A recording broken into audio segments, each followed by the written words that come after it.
Alright, we're just doing a short video today. What we have here is our 10mm. The shortest one here is a Glock 29. In the middle is a Glock 20. 29. Oops. 20, and then a Highpoint 10mm. A Highpoint. And there's the magazines. See, this is the 29. It has a 10 round mag, 15 rounds for the Glock 20.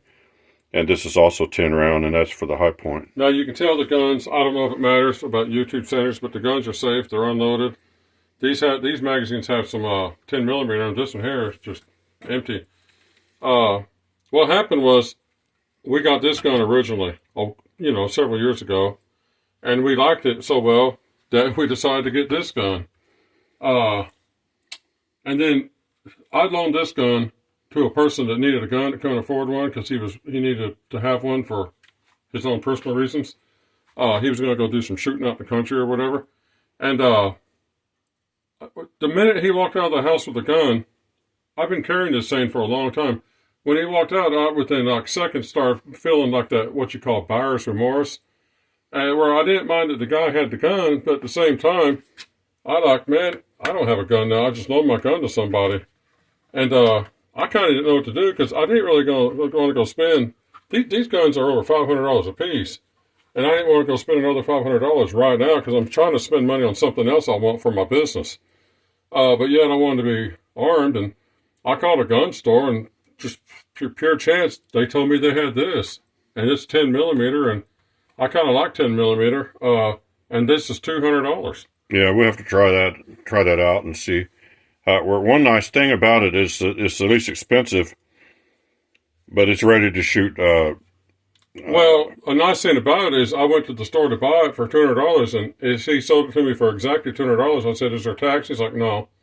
He said, "No, don't worry about that." He just sold it to me for $200, and for a 10mm, that is a cheap deal. This one can handle hard cast. Yeah. Fine. On the Glocks, the stock barrels, with the lead. You're not supposed to shoot lead in them. Yeah, you need to upgrade your barrel if you want to be able to shoot. So if you're going into like bear country or something like that, you'd want to change the barrels out on these to use a lot of hard cast. We've watched videos on this, and I'll be honest. Now, here's the deal. I don't want to be like cause a controversy in the gun world, but I've heard more complaints about every gun sold than I have the Highpoints. The stuff about the Highpoints, the worst stuff I've heard is you need to break them in. Yeah, love them or hate them. To be honest with you, I'm going to carry this gun, and I'm not going to mind carrying it. It's big and bulky, but the way I carry in a fanny pack, so that's not going to be an issue for me. But I'm going to carry this, and I'm going to be feeling safe about it and not worry about if it'll perform in a situation, because I'm sure it will. But anyway, we might make some more videos soon. We don't really make a lot of gun videos, but it's not much to say. But this we might make another video on any one of these. But this is the newest gun, and we've had this one for several years, and this one here for, I don't know, maybe a little over a year. And they're great guns. But then we got this, and I've messed with it. I can't see any reason not to like it. It's a great gun. Oh, on videos, these things, they come off looking like junk. But in real life, when you see one in a store, they look nice. They look as nice as anything else. This is a nice gun, so I'm not going to have any problem carrying it and trusting. Well, it's so heavy. It. It's so heavy. The recoil isn't as bad as on a This is a lighter weight gun. This is a blowback design, and these are, I can't remember what they call them, but this is blowback. It has a different recoil system. So, like on these, when you shoot them, when it recoils, the barrel goes up in the air. The barrel always stays straight. The barrel don't move. It's just a different design system for how they, it's just a different type of gun.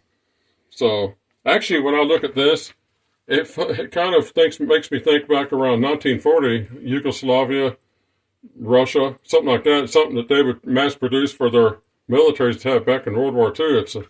It kind of has that look to it, whereas these look more modern. So. But we may do some more videos on these in the future, but we just wanted to we're not into gun, we're not a gun channel. We're not a gun channel. I mean, we can do gun stuff, but we're not particularly a gun channel. It's kind of like, your guns are just like a tool, and you either have them or you don't care for them. But I am going to start carrying this over this. And the main reason why is I carry in a fanny pack, so weight's not an issue. This is just a bigger gun. It's bigger, I can get a better hold on it, so I'm going to carry it. Yeah, we're probably going to sell the 29, but we may not. It depends if the guy that's that's borrowed it. He likes it. He showed an interest in buying it. He's got his eye on a 9mm. Yeah. So I don't know if he's going to want to buy that. But if he wanted to sell it, we'd sell it to him. Otherwise, we're happy to keep it. But, yeah, we'll keep it. We don't mind having it, and I still got my eye on other guns I want. All right. I don't think there's really anything else for us to say. We're not going to shoot them or anything on camera. If you have any questions, you can ask. Yeah. So, but, hope you guys enjoy that. Until next time, thanks for watching.